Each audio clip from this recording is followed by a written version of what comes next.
오늘 말씀의 제목은 예배 그리고 쉼표 중심으로 라는 제목입니다. 예배, 쉼표 중심으로. 예배 중심으로 이렇게 해도 되는데 왜 쉼표를 두었느냐? 우리가 하나님께서 세상을 창조하실 때에 그 창조의 완성은 안식이었습니다. 그리고 그 창조의 안식을 계속 이행하고 그리고 그 은혜를 지속적으로 받으며 살아가는 존재로 하나님은 인간을 만드셨습니다. 그래서 인간은 안식하는 존재다. 무엇으로부터? 하나님께서 우리에게 지으신 세상을 아름답게 경작하고 그리고 하나님과 함께 쉼을 하는 존재다. 여러분, 이 쉼이라는 단어가 현대는 어떻게 이해되고 있을까요? 우리가 열심히 살고 그 보상으로서의 우리의 일상을 아무것도 하지 않는 상태에서 멈추는 것, 그것보다는 여행을 가고 또 우리가 레저를 또 즐기는 자신만을 위한 오롯이 집중하는 시간을 우리가 쉼이라고 말하고 있습니다. 명상과 묵상의 다른 점은 명상은 사실 우리의 생각을 쉬게 만드는 행위거든요. 인간적으로. 그런데 묵상은 우리가 하나님께 나아가는 겁니다.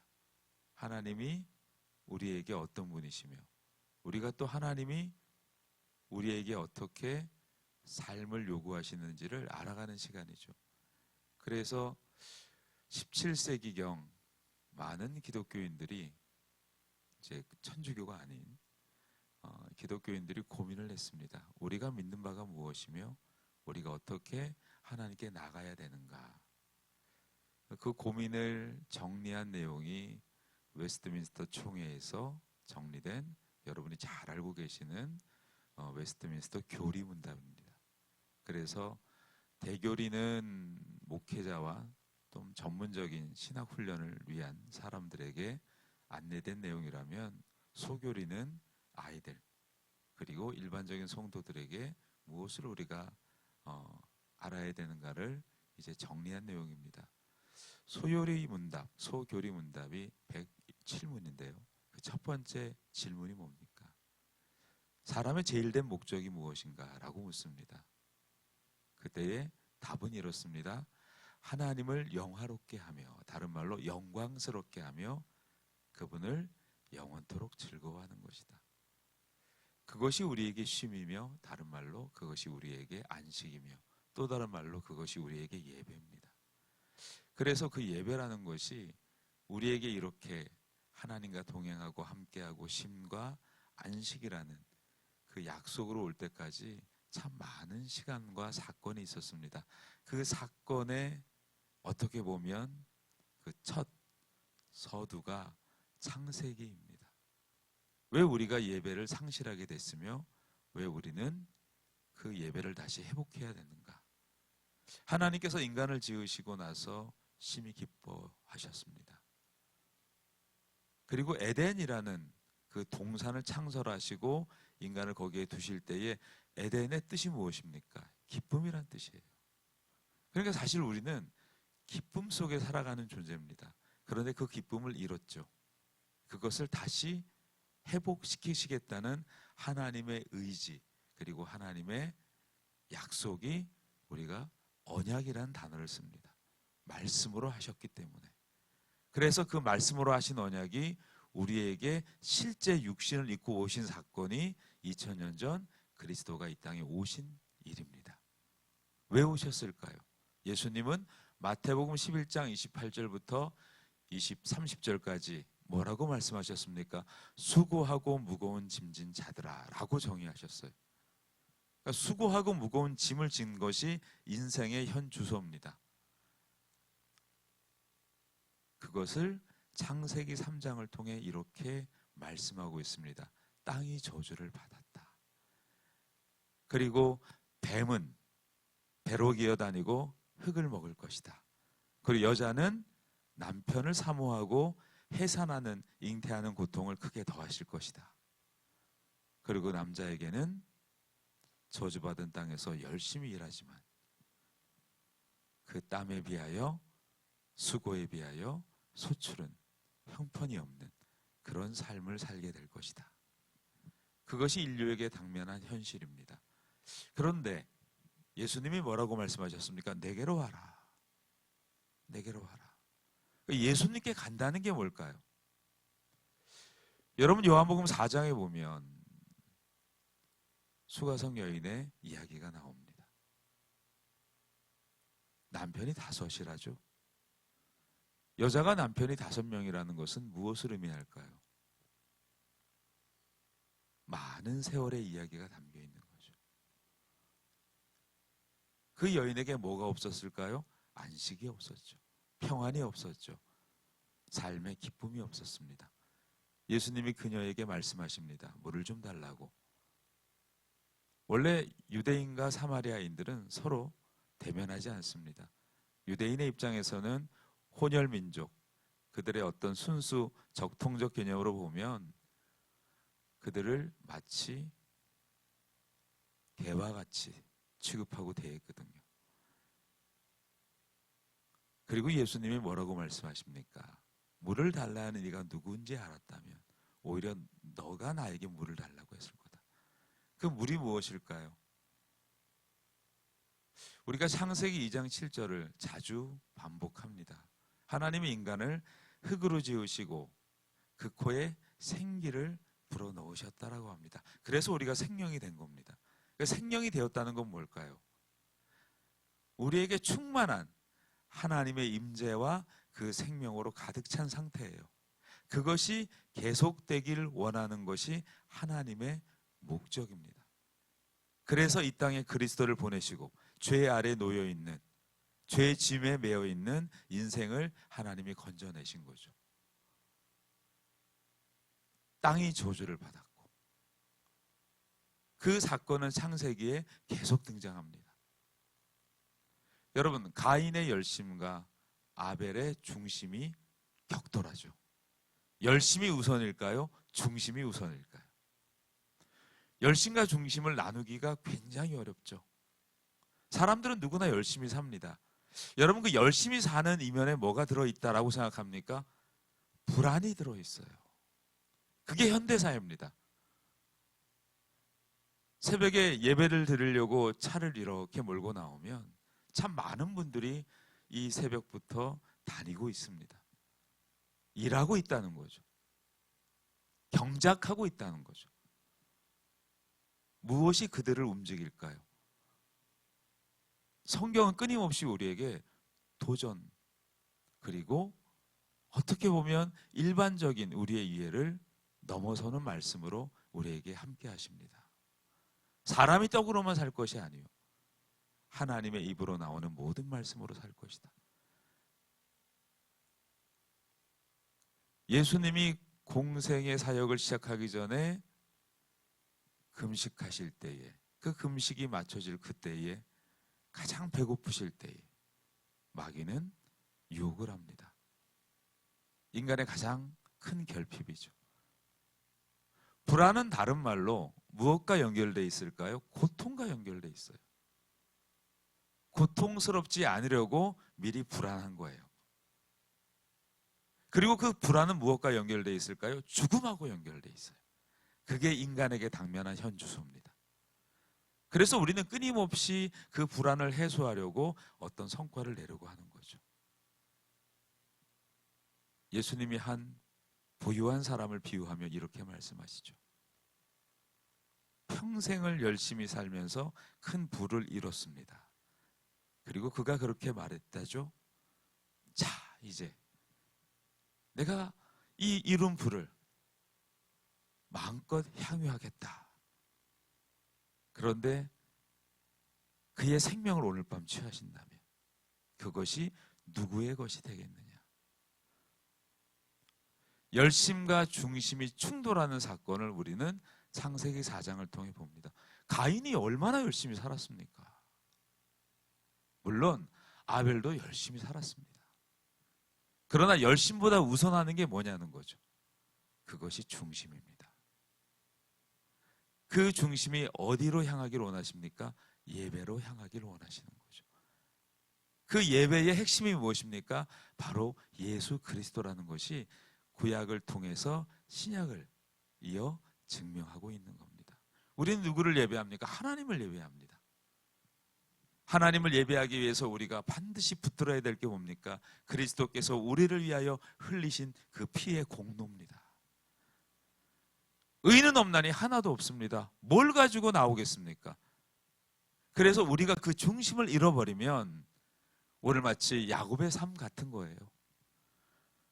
여러분, 왜 디나가 세겜성에 나갔을까요? 그 이방의 문화를 경험하고 싶은 그 욕망과 욕구겠죠. 왜 그런 마음이 생겼을까요? 야곱의 집안이 굉장히 복잡했죠. 라반이라는 사람은 철저하게 자신의 중심으로 살아가는 사람이었습니다. 욕심이 많은 사람이었죠. 그에게 있어서 자신의 불안과 고통을 덜어줄 것은 재물이었습니다.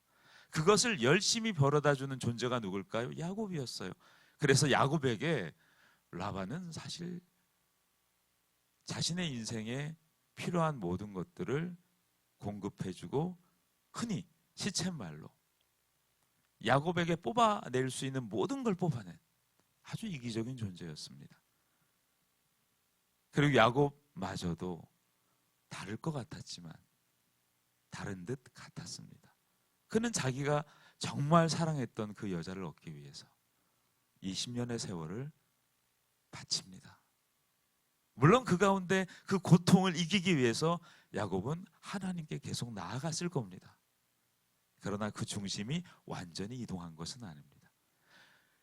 그리고 그 과정에서 얻게 된 아내와 그 스라의 자녀들, 그 속에서 얼마나 많은 갈등이 양태되었습니까? 그리고 얼마나 편애했습니까? 요셉을 얼마나 아꼈습니까? 다른 형제와 차이를 두었습니까? 그 사이에서 고륙간에 가인과 아벨의 사건처럼 야곱의 가문은 붕어빵 찍어내듯이 정도와 상황만 다를 뿐 반복되어 갔다. 그런 삶의 모습에서 디나는 뭘 봤을까요? 안식을 경험했을까요? 아니죠. 안식하지 못했기 때문에 세상의 문화가 좋아 보였던 거예요. 그리고 그 문화는 자기 중심으로 그 욕망을 이루기 위한 뭘로 점철됐을까요? 우상입니다. 여러분, 형상과 우상이 뭘 차이가 있을까요? 우리는 하나님의 형상이죠. 그래서 하나님을 예배하는 겁니다. 우상은 뭘까요? 그것을 통해서 나의 욕망과 나의 불안과 나의 고통을 덜어내고 싶은 거죠. 우상과 형상은 종이 한 장 차이입니다. 열심은 어떻게 보면 나의 불안을 해소하기 위한 몸부림일 수도 있어요. 오늘 창세기 35장 2절에 하나님은 야곱에게 뭐라고 말씀하십니까?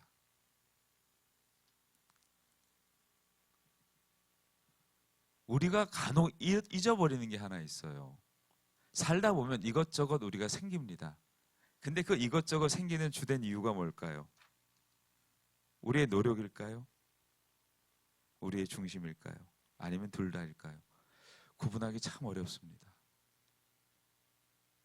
어쨌든 말씀은 이루어집니다. 창세기 1장 28절 말씀대로 인간은 이 땅에 태어나면 그것이 자기 중심이든 하나님 중심이든 생육하고 번성하여 땅에 충만하고 땅을 정복하고 다스리려는 경향으로 살아갑니다. 그러나 우리의 중심이 하나님을 향할 때 하나님의 뜻 안에서 이 땅을 우리는 경작하게 됩니다. 사무엘상 16장 7절에 이렇게 말씀하고 있습니다. 하나님은 외모로 사람을 취하지 않는다. 그 중심을 여호와께서는 보신다. 그래서 여러분, 우리가 결단하고 하나님께 나아갑니다. 중요하죠. 그러나 항상 잊지 마셔야 되는 건 우리가 결단해서 하나님께 나오는 것이 아니라 하나님이 우리를 택하여 주신 거다. 무조건적으로 택하신 거다. 그 가운데 그 중심을 하나님께 드리는 자에게 하나님이 제한적으로 그에게만 주시는 말씀이 있어요. 그게 언약이죠. 예수님이 모든 사람에게 찾아오셨습니다. 그러나 특별히 부르신 이와 특별히 찾아간 이가 있습니다.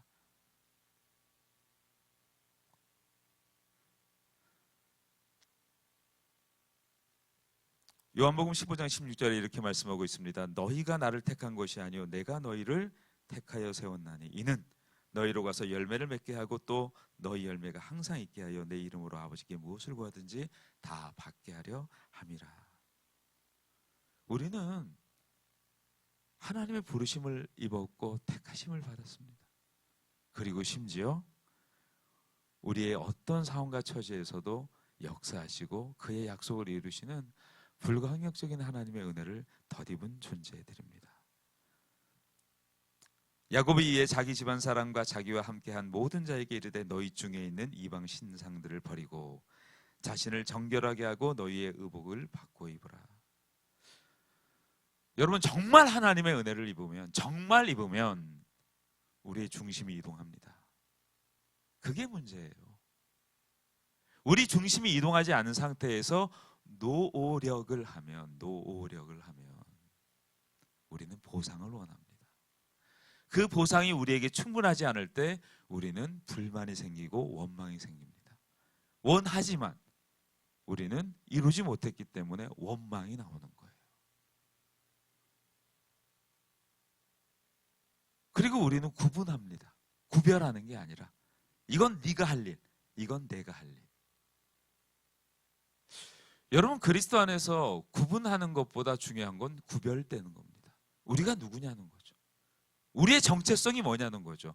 그러기 위해서 우리는 우리의 중심이 이동해야 됩니다. 무엇으로? 하나님께로. 그게 예배입니다. 예배를 정의한다면 우리의 중심이 이동하는 시간이에요.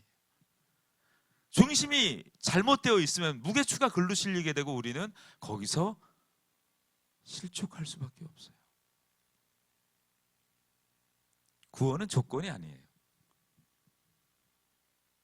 이미 언약 안에 있는 자에게 변화의 증거입니다. 여러분, 야곱을 부르셨다니까요.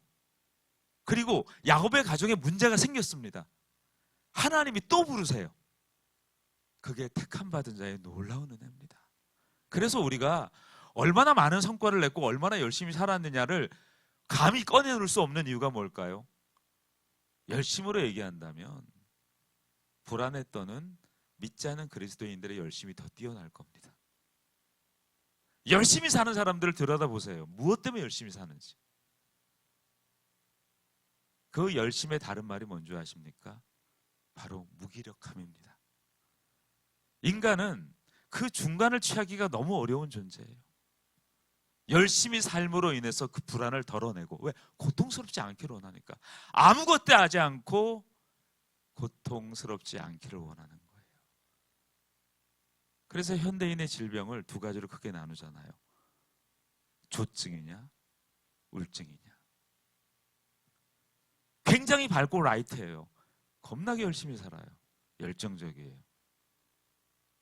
나쁘다는 게 아니에요. 그 중심이 뭐냐는 거예요. 중심이 살아있는 사람들은 자기 영광을 취하지 않습니다. 결국 우리를 부르신 그 칭의하신, 우리가 주일날 들었던 말씀이죠. 우리를 의롭게 하셨다는 그 은혜 앞에 우리는 성화의 과정을 걷게 됩니다. 당연한 겁니다. 야고보서 2장 17절에 이렇게 말씀하고 있습니다. 이와 같이 행함이 없는 믿음은 그 자체가 죽은 것이라. 예배는 우리의 삶의 중심이 이동되어지는 겁니다. 그리고 오늘 우리가 읽진 않았지만 창세기 35장 10절에 이렇게 말씀하고 있습니다. 하나님의 선언입니다. 하나님이 그에게 이르시되 내 이름이 야곱이지만은 내 이름을 다시는 야곱이라 부르지 않겠고 이스라엘이 내 이름이 되리라 하시고 그가 그의 이름을 이스라엘이라 하시고. 여러분, 우리의 정체성은 하나님이 나에게 주시는 이름이죠. 야곱은 속이는 자였습니다. 그리고 이스라엘은 하나님과 겨루어 이긴 자라고 합니다. 이겼습니까? 하나님이 져 주셨습니까? 그리스도 안에서 우리에게 주어진 새 정체성의 의미입니다.